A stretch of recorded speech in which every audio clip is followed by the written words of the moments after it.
What's going on, good people? Rich here. School in the building. What's happening? Hey everybody, it's your girl Ray P. Welcome back to another episode of the Culture Garden Podcast. What's up, fellas? What's happening? Slow motion this way. You know what it is, man. We appreciate y'all for tuning in. For Thank sure. you, as always. We'll never get tired of saying that. We'll never not acknowledge everyone who's takes the time out of their day to listen, time out of your week. We appreciate everything, all the feedback, all the love. Speaking of feedback, we did want to shout out AJ. Hey girl. Yeah, AJ, I'm not going to say your full government name, but I don't know how you stumbled into the podcast, but you were definitely one of our most interactive Culture Garden family members. We always see everything that you say about our episodes, whether you agree or disagree. We love the disagreement because that's what this whole thing is built for. But we appreciate, dialogue, honestly, and looking at these films that we've seen countless of times from a different angle. That's part of the fun for me when we get to discuss these. So just thank you and thank everybody else who takes time to not just listen, but also interact, because we always love to talk back and we always love to just get to know y'all a little bit better. So thank you for that. Like I said, thank you for another week. We are here again. School, you had this past Tuesday another episode of School's Guilty Pleasure. Yes, sir. Yes, sir. Glitter, we're not going to talk about it here. You chose Glitter. I said on Instagram, School is the only person in the world that would choose Glitter and actually get 45 minutes out of it. Yep. So shout out to you for that. Ray P. Yo. We got y'all almost back, man. We got y'all is almost back. We got y'all could have been back a little bit for like some little teasers, but in the lowest of keys, y'all, I've been bullshitting. So it be like that, man. We still have normal, regular lives and jobs and bills and mortgages and rent and everything else to pay.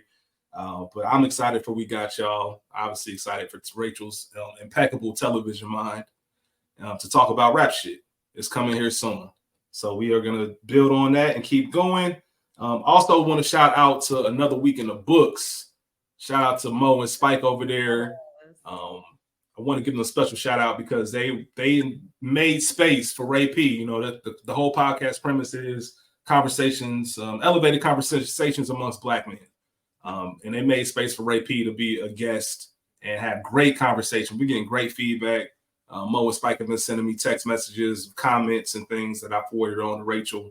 And that was exciting for me personally. Y'all know how much I love Rachel. It was exciting for me to see her record with somebody outside of the Culture Garden bubble, outside of the We Got Y'all bubble, and really show a different audience exactly who she is and what she's about. So I was just, I was there just like, just proud friend, like for real, proud friend just to see you do your thing. And like I said, shout out to Mo and Spike because it's not, once you get in a rhythm with something, it's not easy to just let somebody in your space. So for them to let both of us on there, a 2-man show when we doubled that size and still have a good conversation flowing. I want to show them some love and thank them for that. Also, my good Earner brothers talking about Sopranos. Absolutely. Thanks, fellas. I had a blast. For real, for real. I can't wait to do it again. Thank y'all. Yeah. I really appreciate it. It was fun and exciting. Shout out to your audience for being receptive to us. And because Ray P was Ray P. That's all she know how to be. She was Ray P. For sure. Yeah, I'm about to check it out. I'm about to get on there and see what's popping, man. You already know. Hey, Mo said it, man. Mo said he a fan. He trying to get a big collab going. We'll figure it out. Yeah, we'll figure it out. Yeah, absolutely, man. But it's exciting to see where this thing is going and how it's growing. But before we move into today's episode, please just remember to like, subscribe, share, leave a comment, anything you can just to get the word out. Get more conversation around these movies and what we're doing, because like I said, the bigger this audience grows, the more combos we can have, which is what we love to do. Before we get into today's episode, there will be spoilers and explicit content. And as you can see, today's film is all about the Benjamins. Yeah, boy. This was my week to pick. Mm-hmm. Why this movie? All right. So technically it's School's movie in a sense, because a couple weeks ago, we were floating out some ideas about what to do. I think we all had a schedule. It was a weird schedule week. And we had a couple of ideas floated, and School was the one that said all about the Benjamins. Yeah. I originally had 3 other films that I was going to pick. One of them was this movie called JD's Revenge. If you know what that movie is, shout out to you. It's a blaxploitation film. Glenn Thurman, Lou Gossett. I told school in passing that was going to be my choice because it's a horror film. And it's blaxploitation. Told the school in passing. School got finished watching the new Shaft and ended up watching JD's Revenge and texting me ASAP and saying, "Hey, nigga, pick another movie." Which school never listen. School just listen. Here's the thing. School just picked Glitter to talk about on his podcast. Hey. So that lets you know what kind of area. School never tells me like, "Nah, don't do that."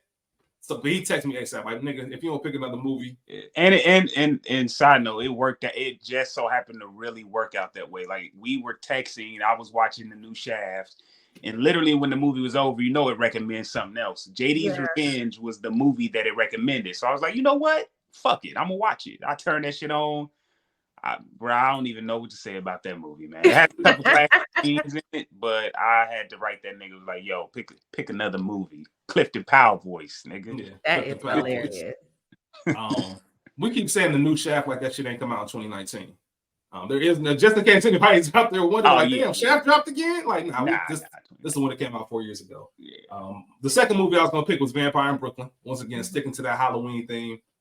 And I started watching it. I got about 45 minutes in. I'm like, I'm not going to talk about this. And then lastly was a movie I haven't seen in about 20 years. The Good Son. Y'all remember The Good Son? What? Hell yeah. Macaulay Culkin was great in that movie. Yeah, I was going to pick that. And I was like, I'm not really trying to step outside the culture or anything like that. Not at the moment. Yeah. So here we are. I just took a school's original idea and went with All About the Benjamins. Okay. So synopsis of this film. And I love All About the Benjamins, by the way. We'll talk about Mike Epps and Ice Cube here in a second. Synopsis of this film. Bounty hunter Bookham chases bail jumper Reggie, who runs right into the scene of a diamond heist and murder and gets shot at as well. Later, they become partners in their pursuit of the $20 million in diamonds and lottery ticket. Their women join in on the action. As far as the stats go, it was released March 8, 2002, directed by Kevin Bray, which... I just want to shout out Kevin Bray if you want to talk about paying your dues. Yeah. So he started out as a video music director from 1988 to 2002. Like all he did was direct videos. Big names too. Anita Baker, big names. Did a lot of videos for Whitney Houston, like a lot. So, side note, I think we kind of had this conversation when we talked about Cube on next Friday, but that's Cube, like formula for success is music directors. Like it's smart if you think about it. Shit, it ain't the budget's gonna be right. Shit. Yeah, that's a good pool because this was his first film. School. That's a great pool. We definitely talked about that on next Friday. And I think Barbershop, because whoever directed Barbershop was the first. He came from music videos, and that might have been his first film. So that is a Cube thing. And really the only other movie you would know from him is Walking Tall, starring The Rock. Now, he has directed a lot of great television, so bear with me. I want to shout out some of the shows he's directed. Okay. He's directed an episode of The Bernie Mac Show, Scandal, How to Get Away with Murder, 12 episodes of Suits. Suits is having its resurgence right now because of Netflix. Hey. Two episodes of Empire. I'm not a fan, but it's the culture. 1 episode of Grownish, 8 episodes of Blackish, an episode of The Morning Show. Ray P, I know you're watching that. Great television show. An episode of Snowfall. 2 episodes of Succession. He's directed an episode of Rap Shit. Shout out to We Got Y'all. 7 episodes of Insecure. Once again, shout out to We Got Y'all. And 3 episodes of The Game. Okay. So all of this post All About the Benjamins then. All of this post All About the Benjamins. He did All About the Benjamins 02. I think Walking Tall might have been 04. And then he went back into videos and TV. He's never made a movie since. Damn. Killing it though. Yeah. And it might be one of those TV sets are different than film sets, and sometimes it just doesn't work. I don't want to do that. I want to stick in my lane. Yeah. So I just want to shout him out just for his grind. The film was written by Ronald Lang and Ice Cube. Budget of an estimated $15 million, and it made 26.3 worldwide. $10 million opening weekend. The film is currently streaming on Max and Stars. No awards that were found for the film. That's about right. As far as the cast goes, we have Ice Cube as Tyson Bookham, Mike Epps as Reggie Wright, Tommy Flanagan as Williamson. Shout out to Sons of Anarchy. Shout out to Power of Force if anybody's watching. Tommy Flanagan is an incredible actor. Yep. Eva Mendes as Gina, Valerie Ray Miller as Pam, Carmen Chaplin as Ursula. Right here, I'm gonna mess up my man's middle name or his surname, whatever it is. Roger Smith, who's been in a ton of Spike Lee films. Do you know how to pronounce it? Anybody? He played Huey P. Newton too. Yeah, Huey P. Newton project was Spike Lee directed. I don't want to put y'all on the spot. I just didn't know if one of y'all knew. No, because I'm gonna fuck it up. Shit. Yeah, we talked about him. I'm sure we said it right when we did Eve's Bayou, because I know he was in that film. We talked about that. So he played Julian. Anthony Giamo is Martinez. Another character that I have to shout out, the city of Miami. They did a great job of using this city. It felt like a Miami movie. Yep. We also have appearances from Dominic Chineese Jr. I'll shout him out because Dominic Chineese is actually Uncle Junior on Sopranos. So his son plays in this film. He's like the main guy for Williamson. Mm-hmm. Anthony Michael Hall, Oscar Isaac was in this film. And I just want to let y'all know right now on the DVD commentary, Kevin Bray said when Oscar Isaac scenes came up, he said, this guy is in 2002, he said, this guy is going to be the Cuban Al Pacino. Like, he's that good. We had scenes with him that we cut out. Say what y'all want. That was his words about the whole thing, but he said that about Oscar Isaac. He saw the talent, and now Oscar Isaac is one of the best actors that we have in the industry. That's crazy. So it was just crazy how you know. When you know, you know. And we had Shad Moss also as Little Bow Wow. Or excuse me, he played Kelly. His name is y'all know what I mean. Shout out to Bow Wow. Shit. All right, classic or not, y'all. Ray P. No. What? You know. Let me ask y'all a question. So I was thinking about this. I was thinking about this today. Let me ask y'all a question and see what y'all think. Mm-hmm. I broke classic or not into like a 3 little separate category thing. Mm-hmm. All right. Whole Garden, which means hell yeah, give them the Whole Garden. Absolute classic. Cult classic. Or Stop Asking Me Dumb Shit. This is Stop Asking Me Dumb Shit. No, Stop Asking Me Dumb Shit means hell nah, it's not a classic. Oh, I thought the Whole Garden means it's absolutely nah. You ain't paying attention. Okay. Ray P. Yes. If you use those 3, what would you say? Honestly, for me, it's a Stop Asking Me Dumb Shit. It might be somewhere in the middle of cult classic because I know that niggas love this movie. But for you personally, for me myself personally, it's a Stop Asking Me Dumb Shit. School, what you got? It's a classic, man. See, niggas love this shit. It's a classic. I love this. Listen, this is one of the few movies that we've done that's on 2 major platforms. That's insane. It's on Max and Stars. Come on. Mm-hmm. Niggas love this movie. But can I counter that with Max got a little bit of every single fucking thing right now? That's fair. Yeah, that's true. But it's on Stars too. Shit. I'm fucking with you, School. As a whole, if I'm looking at this objectively, it's a cult classic. It's not a Whole Garden classic. To me personally, it's a classic. Like, no questions asked. But I don't think it's not even the first Ice Cube, Mike Epps movie that people bring up. So yeah, I get it. It's a lot of people that's going to say it's a classic, but it's really a cult classic, in my opinion. And those are some of the. This is the Culture Garden. So yeah, here we are. Look at you, man. You're a professional. You are a professional. My third eye is open. We'll see if that sticks on or not. Maybe it'll be going by next week. The whole little 3-segment thing. I also have a new question for y'all. Okay. Is it better than the last movie? Just want to fuck around and see if it's better than the last movie we did. Ray P, you weren't on the last one, CB4. It's all about the Benjamins better than CB4 School. Fuck yes. Ray P? I could agree that that's a for sure. Absolutely, yes. Better than the next movie? Okay, then. Yeah. As far as the origin of this film, there's not too much. I do want to say something. The School's going to appreciate this. You might have seen it already, but it says might be loosely based off of Midnight Run. Yeah, I seen that. Mm-hmm. Rachel, have you ever seen Midnight Run? I feel like we talked about this before. No. Okay. Robert De Niro's in it. It's a comedy. It's about a bounty hunter who Robert De Niro plays, taking this guy It's not the same movie, but I can see the comparisons. I can see the similarity. We'll definitely do that movie one day, whether it's on SGP, whether it's on here. It's a really good movie and really funny. So I just want to shout that out. And I just wanted to, this made me think about bounty hunters as a whole. I never stopped until other than Dog the Bounty Hunter, I never stopped and thought about the bounty hunter. So I looked some shit up. And you don't need to have any experience.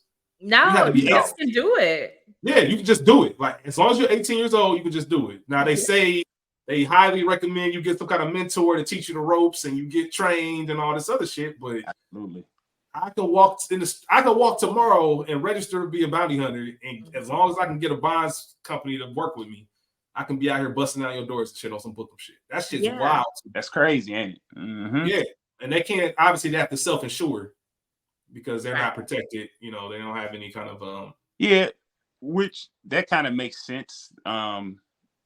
It makes sense because you see how, you know, everyone that hires him, I'm guessing they pay the insurance. That's why they be on his ass. Like, why every time you go make an arrest, it's something blows up or you shooting and shit like that. Like, because I got to pay this fucking insurance for your ass. Like, they're not covered under sovereign immunity. No, hell.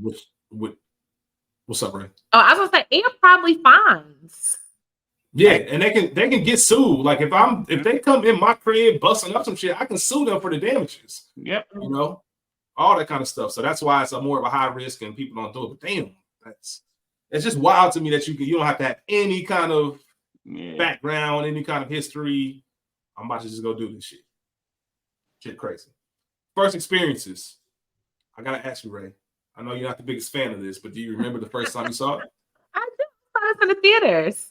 Did you? Yeah. What's this? Okay, 02? That's freshman year of high school. Mm-hmm. We went to the movies on Secor and saw this. Shout out to the movies on Secor. It was open when I got up there freshman year, and I think it closed that same freshman year. Okay, probably. The white building by the highway. Uh-huh. Yeah.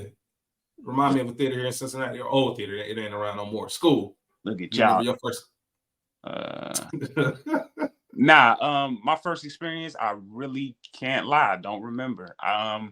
This to me is a 85 classic / with my first apartment classic. Like when I got my first apartment, you know, it was DVD City in my house. So I watched this shit so much, it's ridiculous. So but first experience, I don't remember. I'm the same way. I've seen this movie way too much to remember if I saw it in theaters, DVD. Yeah, I know I saw it right around the time it came out, and that's all I knew. This is one of those movies that I quoted a ton in high school.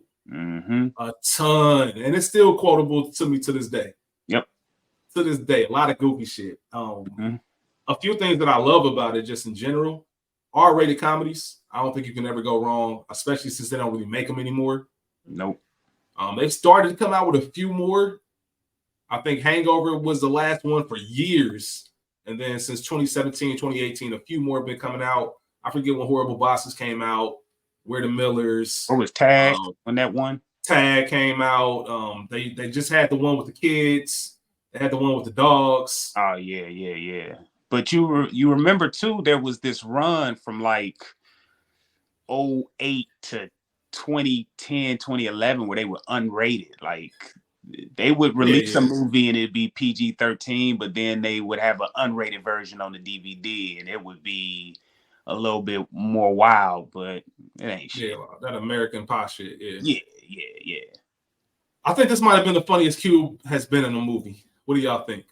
No, I'm not going that far. I'm not going that far? No, because I told you what I want to do on the pod one day, but Fist Fight to me is okay. Peak Cube. I fucking love Fist Fight. Fucking peak. Yeah. Peak Cube, nigga. Yeah. That's funny. That's fair. Okay. I get it. Mm-hmm. And this is going to be an unpopular opinion. This definitely is not his funniest to me. Yeah. He might be funnier in fucking Ride Along than this to me. I'm not saying Ride Along is the better movie. I'm saying no, I get you. Funnier. Right. I No, I get you, get though, you. but I understand because, like you said, this is a version of Midnight Run, which Midnight Run started these type of movies, and it's always a bounty hunter or a private investigator, someone who was either once a cop or who wants to be a cop. You know what I mean? Like, but they're just too violent. They're too something. So he couldn't really. He needed Mike Epps in this movie. You needed Mike Epps to be funny. But school. hey, I'm just saying. One of the best things though is like, and I know we'll get into it, but when he finally sees those diamonds is when Cube gets hilarious in this movie. Yeah. Like, and that was a great point, School. I think I mean it in he was nigga funny, like natural everyday conversation funny. Absolutely. That's the funniest version of him. And some of the conversation, yes, you did, nigga. I know you. That's some shit you would just see just walking down the street of two niggas into it about something. Yeah. So he didn't. I think he nailed it, and it was I feel like this was maybe that era of Cube when he was officially an actor. Mm-hmm. And what I mean by that is, even with Players Club, we still got We Be Clubbing. Yeah. Even with Next Friday, we got You Can Do It, Put Your Back Into It. He was still making songs, at least for the soundtrack. Right. And still doing the NWA, rebrand thing that they did right around that time. Yeah. But he started just doing movies. And this was when some generation just saw Ice Cube used to rap. Not knowing at one point in the early 90s, late 80s, he was one of the biggest rappers walking. Yeah. Arguably the best rapper alive. I was about to say, and the best. Shit. Shit. Yeah. So it's just that's just an interesting time. I think this was the beginning of that run. But you're right about that. And Cube could write. Cube showed he can write a movie. Once him and DJ Pooh did Friday, like his bag was open. Like, yeah. That goes, but there's a moment in the film when obviously everybody knows it, when Reggie's like, I'm looking for them and they're looking for me, and got them. That Cube wrote that word for word in the script. Obviously, Mike Epps delivered it, but that was part of his contributions, moments like that, just to make it seem realistic in this time. Oh, wow. So and they talked about Cube's, when I say they, I mean Kevin Bray, and there was a producer in the DVD commentary. They talk about Cube's writing style. He leaves a lot of room for improv. More so situations. And they just talked about him on set, which I thought was cool, how open he is to ideas. Like if something doesn't make it, an actor comes and says this doesn't make sense, he'll always say, if you can think of something better, we'll do it. Yeah. Right? But if you can't, then we're doing this. And that's fair. I can appreciate that. Yep. For sure. I was just gonna ask, do either of you know how much of this is an ad-lib situation or improv, for the movie? So you leading with that. There's room in the script literally for it. So a lot of the movies ad libs. Well, I like that. That's dope what you just mentioned about him writing that specific line that like that. I thought that was ad lib. This whole time every time I've seen that, I'm like, yo, Mike Epps is hilarious. Like I know he didn't write that down, but fuck. Shit. You just made me think of the flip of it. It's actually almost doubly impressive that a line that you think is ad lib was actually written. Yeah, because you wouldn't even take the time to be that descriptive or detailed. So I wonder where he got that from. I'm sure it's inspired from somewhere. Yeah, man. All right, before I get into the Ice Cube, Mike Epps movie rankings, and we get into the scenes and all that, I got to do one of my favorite things. Done it on a couple episodes. All right, this is Rich's movie universe. All right. Okay. So I think I introduced it when Rachel and myself were talking about one of the Tyler Perry movies. Just had a little fun introducing and combining some worlds. And I think I also mentioned it when we were doing Boomerang, about the whole thin line between love and hate and Boomerang connection that you could possibly build something off of. Yeah. So Mike Epps and Ice Cube have been in technically five films together. Four main ones, and the other one really wasn't their movie. It was a collaborative. But there was somebody in this movie who was in that movie. Shia Mouse, aka Lil Bow Wow. That movie's lottery ticket. Lottery ticket? Okay. Movie's lottery ticket. So, of course, after Reggie gets paid, right? He gets out of jail, he gets paid. And he goes back home to his family. But Reggie, you see what type of nigga Reggie is. He don't really let people know he won the lotto. So he go to his country ass family because he got a famous ass cousin named Roscoe Jenkins. Yeah. Because Mike Epps was in the movie Welcome Home, Roscoe Jenkins, and his character name was what? Reggie. Yep. Same as this movie, right? Yep. So he asking for money, trying to get the money from Roscoe. Nobody even know he got 20, 40, 60 million. Him and Gina them broke up. He got the white girl and Roscoe Jennings now. And after he gets tired of that, he blows his money, of course. Moves into this town.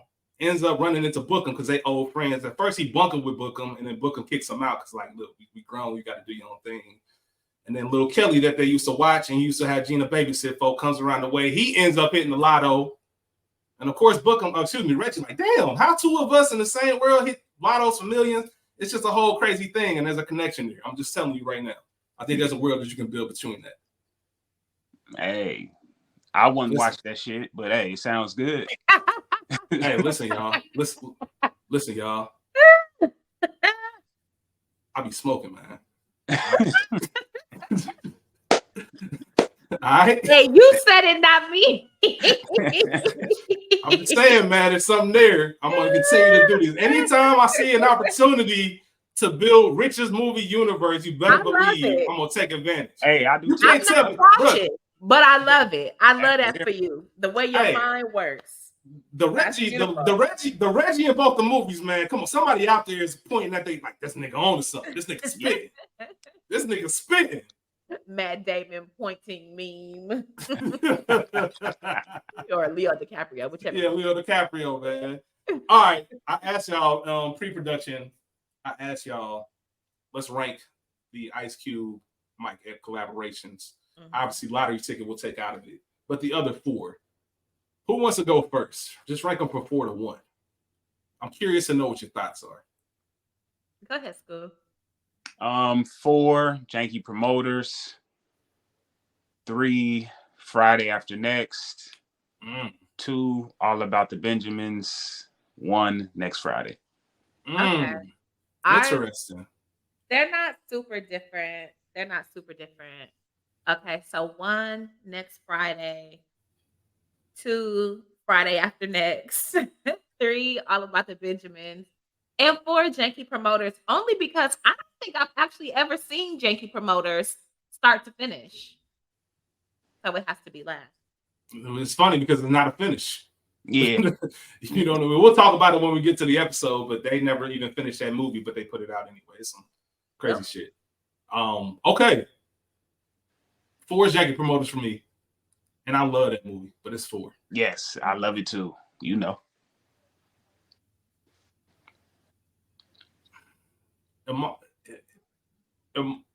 I crazy for putting Next Friday at 3? Wow. Wow, you think Friday After Next is better than Next Friday? Tripping. You did say you be smoking, but I just want to make sure you hear me?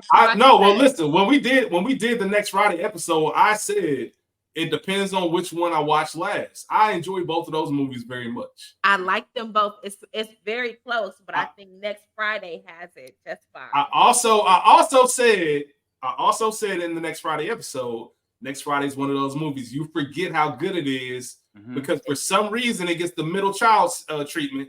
Yes, it does. I think people go a longer gap without watching Next Friday compared to Friday and Friday After Next. Yeah. And when you sit down and watch Next Friday, you were sitting there like, yo, how did I forget how good this movie is? Yeah. All right. I'm cool with going Friday After Next at 3, but All About the Benjamins is number 2 for me. Yeah. Okay. It's number 2 for me. And then I'll put Next Friday number 1. I'm cool with that. Next Friday is good as shit. Okay. Yeah, that's good shit. And just, that introduction to Mike Epps, man, who he was replacing. Like, that character was so monumental. He came in and did his thing, man. Maybe Pinky alone, I have to put that movie up top. Legend. Uncle Elroy, yeah, for sure. All right, but let's get into some best scenes, best moments. Ray P, do you have it? Yeah. Dre P just gonna join the conversation. Yeah, Ray P just gonna join the conversation. School, you want me to start? You want to go? You can go. Okay. So I got the opening scene. And I have a lot of scenes, y'all. Not a lot, but more than what you would think for All About the Benjamins. Mm-hmm. I have a lot of opening scenes as far as character introductions. Yeah. And this for my favorite scenes, and y'all know how I've said it. I mean, y'all know how I get down. I've said it a million times. I love when we know exactly what type of person we're dealing with for the entirety of this film. And we have Bookham. We know that he's a professional. My man is out there 6:13 in the morning in the Everglades. So he takes this seriously. Yes. And you see the type of bullshit that he has to deal with, like the conditions that he's in. He probably been out there for a minute. And he's in this country ass Confederate flag, racist ass cartoon on TV. Florida. It shows exactly Florida. Yeah, say less. Mm-hmm. Shows that his job is bullshit. You see the high risk, low reward, low pay, high stress. He clotheslining women's girlfriends or dude's girlfriend. He ducking bullets from Ernestine next door. Yeah. All types of shit. In that moment right there, just let me know, like, yo, this is an angry nigga right here because he's not doing it for the thrill. He's not on some Mike Lowry. I love the rush. Yeah. I need this to get by, and this is probably the only thing I'm good at because before this, I was at the dog track. Yeah. I didn't write that down as a favorite. I'm sorry. Go ahead. My fault. Nah, I'm just agreeing with you. The only thing that I have to say about that is, I don't know, man. This nigga spent $600 on fish. Definitely irresponsible. Irresponsible, yeah, definitely. I appreciate it. I appreciate passions. I appreciate them, but you know, sometimes when things ain't all the way right, you got to put the passions to the side and double up. Which is odd though, because he had a nice spot. Did Bookham have money somewhere? Was he left something? He probably was taking money. That's a fair point. Ray P, you were about to say something. My apologies. I was just gonna say I didn't write that down, but I did as a favorite scene. But I did just sort of make a note, like opening up a movie in crazy racist ass Florida, Confederate flags everywhere, this racist cartoon, which I mean it's Bugs Bunny, like it's Bugs Bunny-ish, something we've seen, but it was just so on brand. Considering this movie is 20 years old, and like just thinking about Florida now, like damn, relatable content. It's very real. Guns, come on. Yeah. Everybody had a gun. Ernestine next door, the girlfriend, everyody had a gun. Everybody had a gun. Everybody had a fucking gun. You right about that, boy. America. School, you got a scene? Yeah, absolutely. The grocery store scene, the opening scene where we meet Reggie Wright. God damn it. Like, sheesh. It's talk about, you know, not to go ahead into the quotes, but I mean, most of the quotes are in this scene, you know, him fucking with the salesman. I can't remember his name right now. Mr. something. Mr. Shelton. But that lets you know he goes there every day. He out here hustling with them two old ladies. You know, he playing his number. He can't forget to play his number. We've all been there. Your mama call you randomly, yo, play 616, put $1 on it, shit like that. And then the famous 1547, all that shit, man. It's a great scene. It's great. I'm going to Dwight. Dwight who? Dwight around your lips. Nigga said 750. Like, just classic shit, man. Reggie. I think to your point, man, this is the perfect Mike Epps. This is Mike Epps at his best when you just let him improv. Give him a scenario, let him do his thing with this physical comedy. I'm gonna get a line about to fuck one of y'all up. That's right, gang member. That shit's hilarious to me. Like just telling somebody you a gang member. These old women.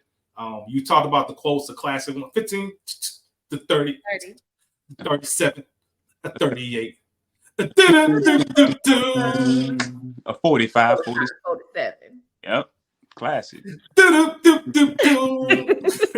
45, 47. Hey man, yeah, man. Mr. Sheldon, nigga said, Mr. Sheldon, I'm gonna kick your ass one day, man. I saw you coming out the nurse home the day. Every time I see that reminds me of that Birdman shit. When he told Charlamagne, I saw you coming out the thing the other day. I almost pulled up on it, but I thought that'd be too gangster. Hey. Oh man, that shit wild. But yeah, that scene. That's the only thing I have written down. What's that? That's the only thing you have written down? The only thing I have written down this whole opening. Yeah.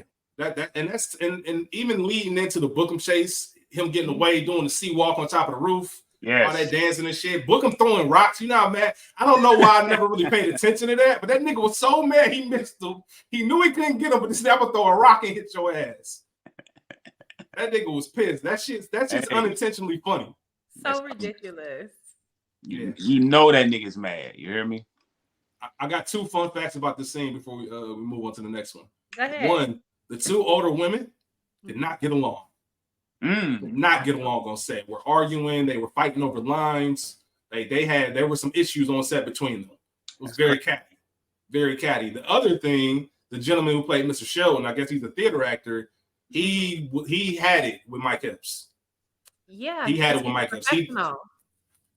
He's a professional, and they let Mike Epps do multiple takes improv-ing, and you never know where he's going to take it. You never know what he's going to say. And it got to the point where this guy was literally, he took the acting out of it, and he was taking it very personally, some of the things that Mike Epps was saying. And there's a deleted scene. There's a deleted scene in this movie. It might be on YouTube. If you like me, you got the DVD, but there's a deleted scene where he says some things, Mr. Shelton does, somebody, he gets his get back a little bit. Yeah. There's a line where he said, like, I've been your age. You ain't been my age. You might not get there messing with me or something. But there was stuff cut out of there was stuff cut out of the movie. And they said at the end of the set, at the end of his day, like he went off on Mike Epps, like on some old black man. Yeah. You don't play with old black men. If they ain't playing with you, you don't play with no old black man. And this man is a professional. He's from the theater. He's got a real acting background. He's a thespian. Nigga, he's not here for this shit. He needs a check, but he's not here for the bullshit. Yeah, like you ain't get not the disrespect. You hear me? Shit. Yeah, he was taking that shit personally. It wasn't like, hey, bro, you going too far. I ain't trying to hear that. I'm in character shit. Tone that shit down. Don't talk to my character like that. That's it. You can't play with old black men unless they playing. If he was a comedian, it would be different. Yeah, absolutely. That was maybe like a Red Fox or somebody else who happened to be back there. But this old real ass actor, I think even somebody like James Earl Jones, who dibbles and dabbles in both worlds, like you might could play it cool with him, but he might get your ass too. Like after a while, like, all right, young nigga, let's wrap this shit up. And it's funny knowing that information. I didn't know that before I started doing the research. He was mad for real. Yeah, and that came directly from the director. Like it wasn't no internet rumor. Like he said, it was some shit. But knowing that now, rewatching those scenes, he's very irritated with them. Now he is a theater actor, which means he could just be doing a good job. But I think in real life he was done. No, you're for real sorry. Yeah, like, stop fucking with me, bro. All right, as far as the next scene that I have, the diamond robbery. We talked about Oscar Isaac being in this film. This was him. Frank, also Fran fucking Chesko. But Frank. Yeah, he had it up there with that shit. I know it happens, and I know this is very 2002, but I never understood people that take those abusive ass jobs where you talking to me all types of crazy. You're fucking kidding me. Listen, it's probably an internship. You got to figure that's probably a stepping stone to, you know, a job to photograph Tyra Banks or some shit. Like, there's got to be something that leads to something else, like something major, you know. Cause I'd have got a name real quick for myself, because y'all have heard about. You hear what happened to old boy at the set? Slapped shit out of I need that money. Hey. Hey, you know what? I can't. That's fair, man. Desperate measures. That's a fact. I'm glad you said that, Rachel. I'm glad you said that, because if I gotta take a little ear lashing to get this check, fuck it. Yeah. Fuck dude. Like I know I'll whoop him whatever. But that was just wild the way he was talking to him. He was all types of crazy. And what's crazy is he's not even the most wild person in this movie as far as how he talks to people. Yeah, that makes it even more funny. It's different if you just the disrespect is blatant, because you're going out of your way to try to call me by my name when you could just be like, hey, dude. I'd rather you just be like, hey, my guy, or hey, dude, or something. But you trying to call me my name, you keep fucking it up. Francesco. Come on, man. My name is Frank, bro. You call me Francesco. I done told you probably 13, 50, 11 times that my name is Frank, nigga. Stop playing with me. 615. My name is Frank. Also, just a cool thing about that scene, and this was somebody's, I forget whose idea it was, but the scene was supposed to happen in a jewelry store. They're supposed to be shooting this commercial in an actual jewelry store. But somebody said, you know what? Like, let's see if we can use Miami. And they decided they scouted locations, found his roof, and just wanted to use the city and the skyline as kind of that character, as I said earlier in the film. So just the fact that you can be on a set and look at it and be like, you know what? Let's see if we can just use more of where we are. Or let's take advantage of shooting in Miami. And I thought that was a cool change. It pops out a lot more. And it's one of those scenes you know when you wait for. It's not like a favorite scene, but it's a well-shot scene and obviously sets up what we're in for at the rest of this movie. Because obviously nobody wants to see I don't want to see Ice Cube, excuse me, I don't want to see Bookham just chase Reggie all movie. Right. There's got to be some kind of fight. And it was pretty unique. I don't think at that time I've seen the way they set it up, I guess, is pretty unique. If you can say anything about the film, the storyline's pretty original, even though they took from the Bounty Hunters thing. Even to this day, there's still no one has used this. You know what I mean? Yeah, for sure. School, what's your next scene? I might be skipping a little ahead of some scenes because I felt I'm probably got just as many scenes as you, but I feel like we just doing the whole movie at some point. But I'm going to the scene where Cube goes into the to meet Tommy Flanagan, or excuse me, Williamson, yes. So if that's skipping too far ahead, you can. No, I didn't have that scene. I will say this before we get there. The Williamson intro, since we have him, just the way he was fooling, he was wilding, came in slapping his girl up. I hate being and I'm sucking what? I was gonna say, and that's old boy's sister. Like, come on. We'll talk about it in things about him. Or wouldn't let that happen to me. Excuse me. Wouldn't let that happen to me moments. But yeah, the fact that he don't like being embarrassed, he slapped her, then yells at her, is that fucking embarrassing? But I ain't gonna lie, if I was one of them dudes in the room, when he took Julie and said, now tell me how this guy escaped, because it's so unfucking believable, I gotta hear it again. Yeah. And he tells the story and says, shows me how he blinded it. Show me how he blinded you. This nigga had his head.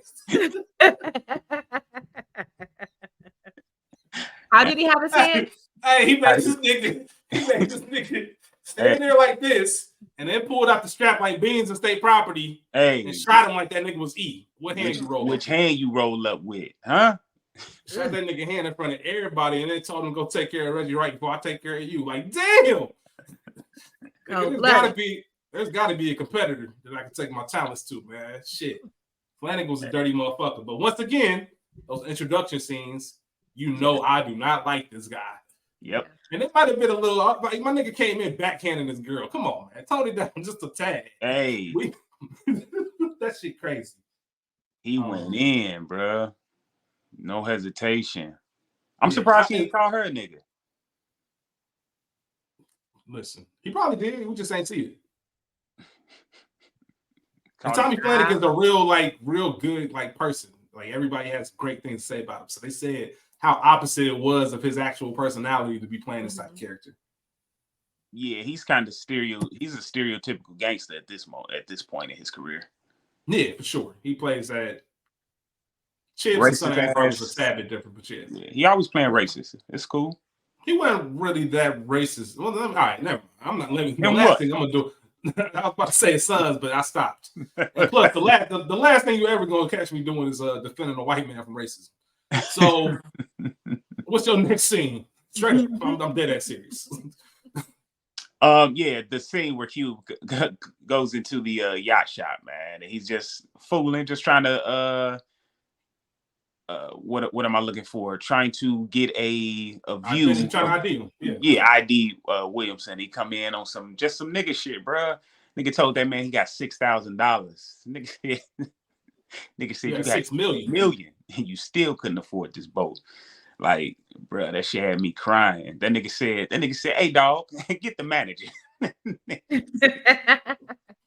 He said, "The manager, I'm the owner, nigga." Hey, that's a flex, huh? That's some boss shit. Yeah. That's some boss shit. Straight up.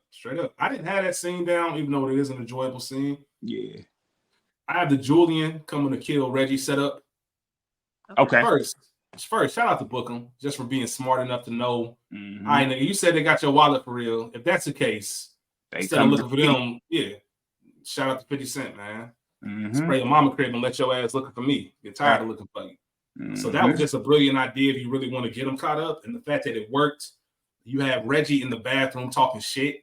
Man. Or it's like, come on, man, let me get some of that. Let me get some of that. Shout at me, Q pushing them out. That's just that natural. When I was talking about how Q funniest in this movie, I picture that if that was a real scenario, that's exactly how it go down. Like, nigga, get the fuck out. I'm the professional. I'm trying to get some information. He still wants to come on. Clowning his hairline, obviously, that's a classic moment from the scene. I might get Reggie, in the scene. All the jokes. That's why I went bald and shit, cut my shit off because I wasn't about to have them jokes said to me. Fuck all that. So that man, you're gonna be scared when I snatch that leather wig off your head and those suede sideburns. Hey, I ain't gonna lie, man. They had my man looking crazy on the block in this movie. Hey, he looking real crazy. You hear me? Looking crazy on the block. Like, come on, that's a legend. And the shittiest part is you have a comedian in here that's probably doing some improv and he's going to eat you alive. So you just gotta put up with that shit. Nigga said you don't watch what he say, you don't have dreams, you have movies, nigga. Yeah. Everybody said those as caps in high school. As soon as the movie came out, everybody was saying that shit. And another funny moment from Cube, like I said, naturally funny. Walking up on him all slow. You the motherfucker that shot at me early, huh? It was you. It was you. Yeah. It was and I just trying to play it cool. And the whole when he was fucking with his arm, the whole what is that? What? Huh? What? What? Doing all that shit. All that shit was hilarious. I said Cube was old one. I don't know what it was, but he was just in some kind of naturally funny bag. And even Julian getting his get back. That shit's part. That might be the funniest part of this scene for me. When he's just looking at Reggie like, fuck you, Little Richard looking motherfucker. What? Yeah. That's right. You look like Little Richard, you bitch. Come on, man. You love this movie? Hey, look, no.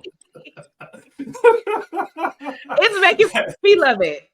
I think this is, correct me if I'm wrong, this is the beginning of Ice Cube going that angry route, though, right? Like, is this his first? I feel like this is his first film where he plays in a comedy where he's angry. I could be wrong. I get what you're saying. The only thing I would say, or that's the only thing someone would counter that with, is Ice Cube has been his niggas. Yeah, he's been angry since he came out in NWA. Like, he's been categorized as angry, like an angry, like the new Ice Cube. Motherfuckers hate to like you. Like, it's just his persona. So it's kind of easy to look at him as angry anyway. At least for me. I hear you. I got you, but I just feel I'm trying. I know what you're saying. I just don't know how to say it. Yeah, and I think I don't know what I'm trying to say either. Like, but I feel like this is the first time he really embodied it, where he accepted it. Like because Craig is serious and Bookham is angry. Craig a bitch too. Don't forget that. But go ahead, go off. What about Doughboy? Hey, hold on, time out. Craig a bitch. He whooped Debo and he cold. What the fuck is you talking about? Nigga, that nigga was just as scared as everybody else of Debo. Nigga, cut it out. Nah, I just wanted to quote Day Day. But what you say about Doughboy, Rachel? I said, but Doughboy was angry. Yeah, Doughboy was definitely. Yeah, but I mean, like, comedy wise, like he can make people laugh and he doesn't have to tell a joke. Like, his anger is funny. Like 21 Jump Street anger, that type of character that he's up fist fight, like was he angry? Yeah. Even the kids he wasn't that angry enough. I was about to say he wasn't that angry, but he was angry for Ice Cube. I think he just categorized as angry, but I know exactly what you're saying, School. Yeah. It's hard to separate him because of his natural image. Face. Yes. Yeah. But I get where you're going. I'm picking up what you're putting down. Okay. All right. What's your next scene? He said, fuck you, Little Richard looking motherfucker. Yeah, you look like Little Richard, you bitch. Hey, come on. Hey. All right, hold on, man. The fight outside the boatyard. Yes. That's only for another naturally funny moment. Knowing I handcuffed this nigga to the steering wheel, and I'm walking outside, and this nigga walking past me, like, what the fuck? I love it, bro. What type of shit is this on? And him just getting mad, him getting fed up with Reggie. Like, I don't believe the wallet. I don't believe the lotto. You want a lotto today? Like, nigga, stop talking to me about this shit. You serious? Guess what? That my favorite part of that scene is Reggie being fed up. Like, Reggie is fed up with him not believing him. Like, nigga, I'm telling you, I got a lotto ticket worth $60 fucking million, nigga. Like, fuck what you talking about, nigga. Like they looking for me, I'm looking for them. Fucking like, yeah, we can meet right here in the motherfucking concrete, scrap like a motherfucker right now. Crazy. $60 million $5 a month, $60 million of lotto tickets and crazy. I'm insane. Nigga, I'm insane. Straight up. Even Gina coming out like, baby, you can't fight. Like, let it go. Like, little fuck. You can't be punking me in front of my lady, man. What's your next scene? My bad. I only got two more, y'all. I only got two more. That might be it for me. All right. Yeah. I gotta go with the black man compliment scene. Okay. Which is the scene when they find the diamonds, like after they find the diamonds and shit. And that goes to your point, School. I just want to throw that in there when he actually, the look on his face and them just trying to get hype. Once again, I feel like I'm saying this every single scene, but I just feel if these was two niggas on the street and this happened, this is exactly how it go. The way Bookham was in the car, like, I know what I said. I know I said. But when you get them in your hands. Hey, you know what that remind you of? You know what I'm gonna say? Yeah, go ahead, bro. Uncle Leroy. I'm about to say, yep. That nigga said, I know what I said. I wouldn't leave the hood. Shit, hit that lotto. I was gone. Yeah, the Mike Epps improv talking about he want earrings like Allen Iverson. You know how much pussy I'm gonna get from a side shot in the club just like this? That nigga said, that nigga grabbed them diamonds with no hesitation and said, well, let me go ahead and grab my tooth for pain and suffering. As a nigga like Reggie Wood. Like, bro, we just came up. I'm getting my cut. Like, come on. Shout out to Bookham also for letting him keep that bankroll. Like, fuck it. Yeah. He had that nice ass house. Everybody got to keep a little something. Right. Yeah. You can't be, honoring my thieves. And there's nothing like niggas because Reggie, that whole time they was in that house, he claimed that house. Especially once he saw that lady was dead, he know he got that 60 million. He's like, yeah, I might buy this. Yeah, they gonna put it up for sale. Right. They gonna put it up for sale. Exactly. And Bookham trying to be of some morals, man. You steal from a dead, like, she don't give a fuck. She gone. You hear me? Yeah.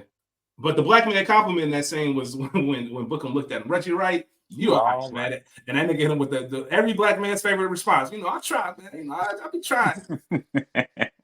And then the last scene I have is just the dog track leading to the end of the movie. I think it's a very good last 30 minutes of a film. For sure.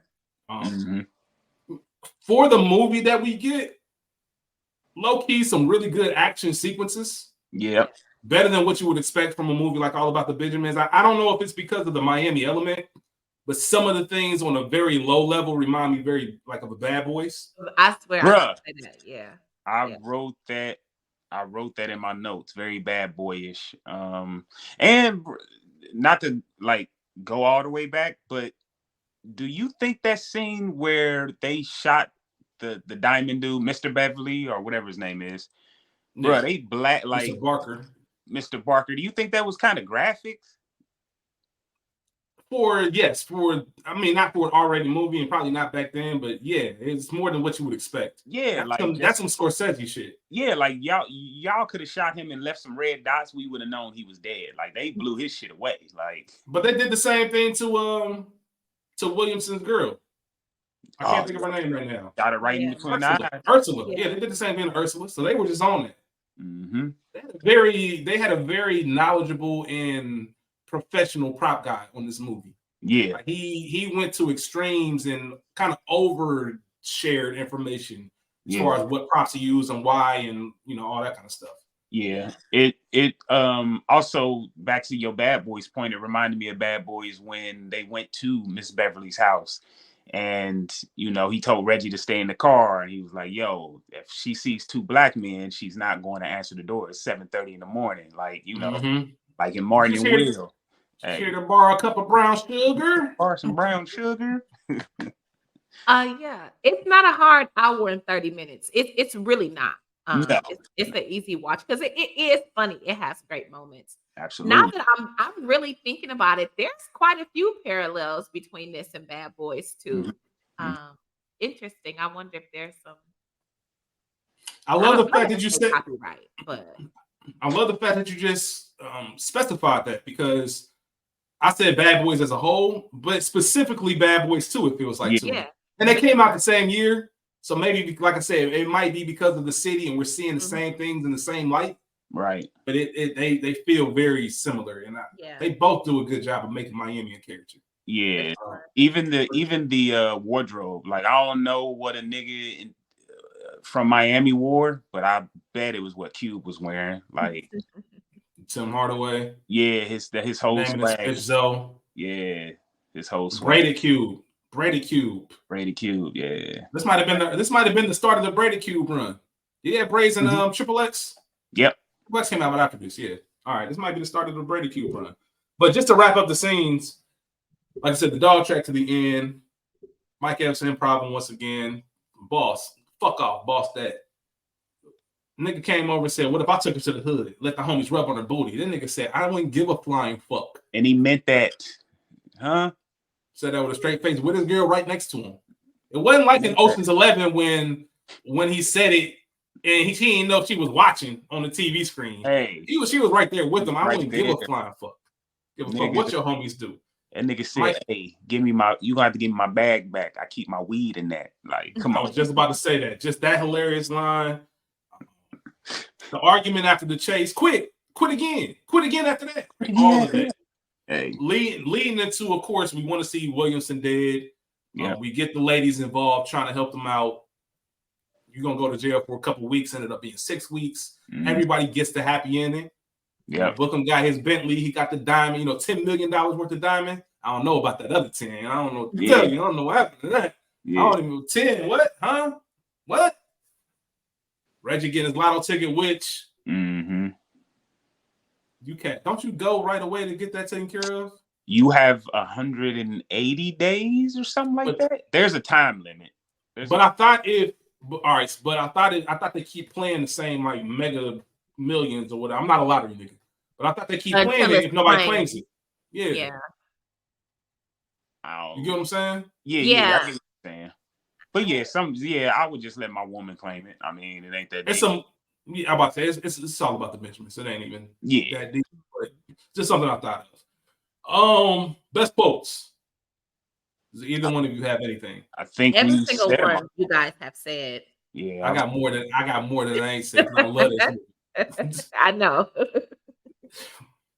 Opening sequence, you going to fucking jail when Bookham yelled that. That's always stood out to me. Hey, Pam was shaking, nothing but ass. Little more grip, a little less lip. Black people don't win that shit. You either got to be old or Puerto Rican. I just thought it was funny. Even though Eva Mendes is of Cuban descent, I thought it was funny that she's the one that won the actual lottery. Yeah. I think she was supposed to be of Puerto Rican descent in this film. I make that assumption. This nigga go to jail more than Robert Downey Jr. Yeah, Iron Man used to be going to jail a lot, y'all. Yes, shout out to him. All joking aside, shout out to him and his recovery, because that's some serious shit. Because that nigga was going through it. So for him to be where he is now, like all joking aside, for him to be where he is now compared to where he was, amen. Like Rachel said. Facts. You know what? I'm gonna be where I'm at because I say that all the time. I got chased by a motherfucking Mexican and a big white bitch today. Hey, Mike Epps was in this bitch fool. Straight up. Hey, I don't know why it was funny to me, but when that nigga Bookham pointed the gun at Lil Bow Wow, nigga, get out of here before I shoot you, little bastard. Just because literally pointing a gun at a kid, even though it's fucked up, I think I can probably understand. Hey, that nigga would have shot him too. Should be frustrating. Yeah. What you think I look like, Boo Boo the Fool? Because obviously we all coach, you heard that before. And the last one was in Reggie was yelling at Bookham for locking him up. You ain't gonna do nothing but try to hit Gina. You gonna try to hit Gina with him, because if you outkicked your coverage, if you a nigga that outkicked your coverage and you got to go away for a little time, the only thing you worried about, hey man, I hope this nigga don't try to hit my girl. Especially when the girl hold it down for me. Especially when the nigga told you going to jail for 2 weeks and it turns into 6, huh? Jeez. And you come out and they ain't there, yeah, I'd be skeptical too. But shout out to them for holding it down. Scene stealer. Anyone even have a scene stealer? I wrote down Tommy Flanagan. I didn't write down anybody. Okay. There was a part of me that wanted to give it to Eva Mendes just because, but she didn't do like enough and she didn't like steal any of the scenes where she just really landed a little bit of shit that she was in, you know? Right. I'll give it to her. Isn't it crazy that I'm assuming we're probably unanimous as far as being Eva Mendes fans? Yes. Isn't it crazy that we've gone an hour and we really haven't talked about her? And she was in this movie a decent amount. A decent amount. That you just made me think about that, Rachel. Like she didn't really have a ton to do. What she did was cool, but everything was a sidekick role. Yeah, she didn't. Everything was a sidekick role. She wasn't asked to do much, for real. Very overqualified for the role. Yes. At the time? Yeah, she had Training Day under her belt. Nigga, she had the same amount of scenes in this. She was nominated. She was nominated for something. Shit. Not a Training Day. I don't know. You might be right, Rachel. I looked her up today because I wanted to know when's the last time she was in something. She was nominated for some type of award for training, best support and something, but not a Golden Globe or no Oscar, but it was some bullshit. Yes, nigga, Chuck down the street. Yeah, Chuck down the street movie awards. Hey, if we nominated for a Culture Garden Award, you want somebody to acknowledge that, wouldn't you? Shut that. Hey, we ain't Chuck down the street. Somebody is. Shit. This is a very serious publication, nigga. We talk about glitter, fucking CB4. All right, that's right. We take shit serious, right? I think my scene still is Tommy Flanagan as well. Things that bother you. Either you have anything light movie? Nothing for real. You know what? Something does bother me. It bothers me that no one thought that we would ever get a black president. We talked about that in Head of State. Yeah, because man, 5 years, 6 years later, man, that shit wasn't no joke no more. Yeah, nobody thought it, man. One very small nitpicking is not that serious, but in real life, if Bookham would have took that golf club driver to the back of his head, he'd have been done for. He'd have been done for. Yeah, he'd have been done for sure. I was going to ask if there was a come see about me moment for getting your girl back, but I guess you kind of have to because it was you started with us, we got your girl in exchange. I don't think that's a necessity versus I got to come see about you. Right. Any actors from The Wire? Nope. No. Soundtrack, I didn't really say much about the soundtrack, but I wanted to highlight one thing. The score in this film reminded me of Ocean's 11. Okay. Even some of the still shots and the freezes that they did as far as shooting this definitely gave me my Ocean's 11 vibe. Yeah. Wouldn't let that happen to me. I'll just start this off. You're not backhanding my sister. You damn sure not backhanding my sister in front of me. I don't give a fuck who you are. Don't give a fuck who you are. Don't care if I know I'm catching a bullet for stepping. Nope. Yeah. Facts. I agree. Any of y'all got anything? That's it. That's the only thing I had was, I'm not going, bro. Y'all, if you listen to SGP, you met my little sister. And I'm riding for mine. So yeah.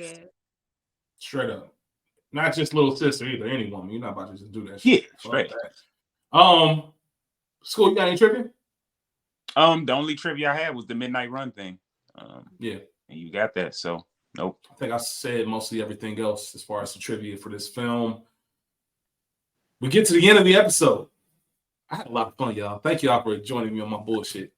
Hey, this is a classic, man. But we get to the end of the episode where we rate the film. The average viewer rates this film a 5.8 out of 10. School, too high, too low, just right. That's too low. I'm going 7 flat. Ray P? It's too low. I'm gonna go 6 too. I'm going 7-1. I'm going 7-1. 7-1. Way too low. Way too low, man. So we appreciate y'all for tuning in. Thank you. As we said at the beginning, please check us out on all of our various platforms. Ray P, as we got y'all, which will be coming back here soon in November with Rap Shit. School's Goody Pleasure releases every other Tuesday. Yeah. Just released the Glitter episode. Check it He'll have out. another episode in a couple weeks, absolutely. And Cuzzo Anissa, his little sister. Yes. Check them out. Check them out. It's on this feed. Obviously, Culture Garden every single Thursday.